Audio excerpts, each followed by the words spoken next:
ফাতিমা রাদিয়াল্লাহু তাআলা আনহা বিশ্বনবীর কলিজার টুকরা চাচাতো ভাই আলীর সাথে বিয়ে হলো। আলী যখন প্রস্তাব দিল ফাতেমার কাছে, যে বলে, ও ফাতেমা রাজি আছো কিনা? চুপচাপ, কথা কয় না। বিশ্বনবী বুঝলেন রাজি, দুইজনকে বিয়ে পড়িয়ে দিলেন। বিয়ে পড়িয়ে দুইজনকে দাঁড় করিয়ে দিয়ে বিশ্বনবী অজু করলেন। অজু করার পরে সামান্য কিছু অজুর পানি ছিল, আলীর মাথার মধ্যে ছিটিয়ে দিলেন, বরকতের পানি। সুবহানাল্লাহ কইবেন না? সুবহানাল্লাহ। অজু করে সাইয়েদনা আলীর মাথার মধ্যে ছিটিয়ে দিলেন আর দোয়া করে দিলেন, বারাকাল্লাহু লাকুমা ওয়া বারাকা আলাইকুমা ওয়া জামাআ বাইনাকুমা ফি খাইর।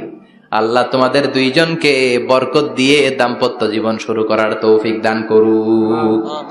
আবার দোয়া করলেন, আল্লাহুম্মা বারিক লাহুমা ফি বিনাইহিমা, ওদের সম্পর্কে বরকত দেন।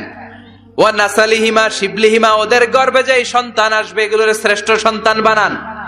1 বছরের ব্যবধানে ঘরটাকে আলোকিত করে প্রথম সন্তানের জন্ম হাসান। সুবহানাল্লাহ।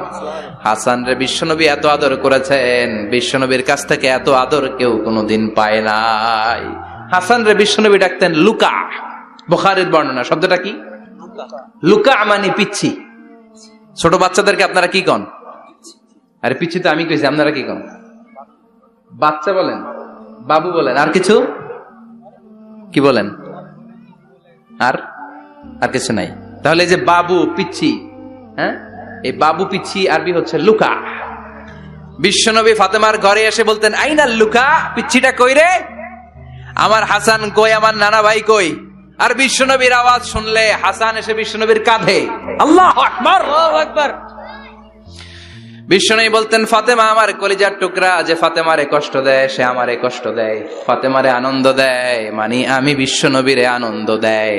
এই ফাতেমা সব সময় পর্দায় থাকতেন, দিনের বেলা বেরোতেন না, সারা দিনে টয়লেট করতেন একবার, সেটাও করতেন রাত্রে, যাতে দিনের বেলা কেউ তারে না দেখে। কি ব্যালেন্স লাইফ, কি ব্যালেন্স লাইফ! রাতে একবার টয়লেটে যাওয়া মানে কি সারাদিন খাওয়া দাওয়া এরকম ব্যালেন্স করে করতেন। কেউ দেখতে পারে নাই ওনারে, কেমন ছিল কেউই জানতো না। এমন ভাবে চলাফেরা করতো, কোনো পুরুষদের সামনে দিয়ে কখনো যেতেন না। এজন্য ইন্তেকালের আগে আলীকে বললেন, আলী, বিশ্বনবীর ওসিয়ত অনুযায়ী কিছুদিন পরে আমি আমার বাবার সাথে সাক্ষাৎ করব। ইন্তেকালের সময় বেশি লোক আমার জানাজাতে আসার দরকার নাই, নিজেরা দোয়া করে দিলে চলবে। আর আমার জানাজার খাটিয়ার উপর দিয়ে বিশাল একটা বোরকা দিয়ে দিও। এটার আরবিতে বলে নাউশ। কি বলে? এই প্রথম কোন নারী তার খাটিয়ার উপরে নাউশ ব্যবহার করেছে, জন্য এটাকে বলে সুন্নাতু ফাতিমা, ফাতেমার সুন্নাত।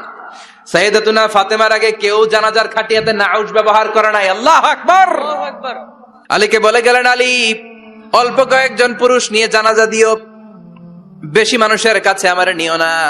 দুনিয়ার বুকে আমি লুকিয়ে লুকিয়ে চলতাম, মরার পরে লুকিয়ে লুকিয়ে আল্লাহর কাছে চলে যেতে চাই, পুরুষদের সামনে আমার নিও না। হাসান বলে, নানাজি, আপনার মেয়ের নামের বিচার, ফাতেমার নামের বিচার।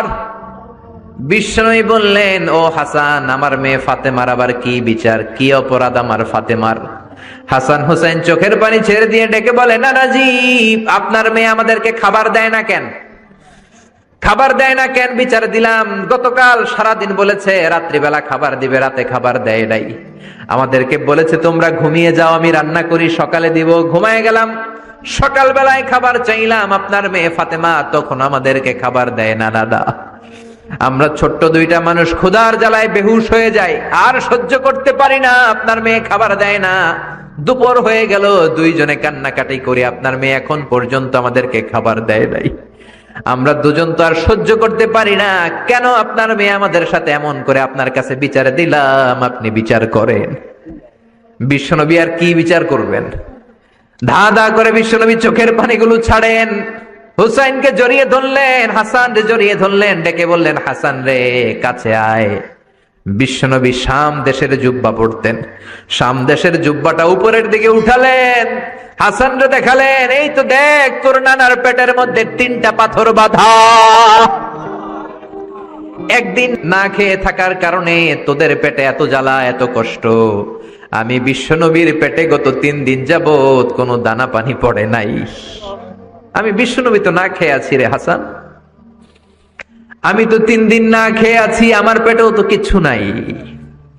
নানাও কাঁদলেন, নাতিও কাঁদলেন, পুরো পৃথিবীও কাঁদলো, ঠিক না? ওই কঠিন ক্ষুধার দিন, ওই কঠিন দুর্ভিক্ষের দিন বিশ্ব নবী যদি তার স্পেশাল দোয়াটা করতেন, জান্নাত থেকে জিব্রাইলকে দিয়ে খাবারের বস্তা পাঠিয়ে দিত কে? ওই দিনও বিশ্ব নবী দোয়াটা করে নাই। আমার জন্য, আপনার জন্য, আমাদের জন্য দোয়াটা এখনো আসরাডাই। কি দিল দরিয়া নবী ছিল, নিজের বিপদের কথা ভুলে গিয়ে, নাতির বিপদের কথা ভুলে গিয়ে, ফ্যামিলির কথা ভুলে গিয়ে উম্মতের জন্য কেঁদেছে, ঠিক কিনা? গোটা বিশ্বের জন্য শিক্ষা এনেছে, সভ্যতা এনেছে, আমাদেরকে ভদ্রতা শিখিয়েছে। আর ওই নবীর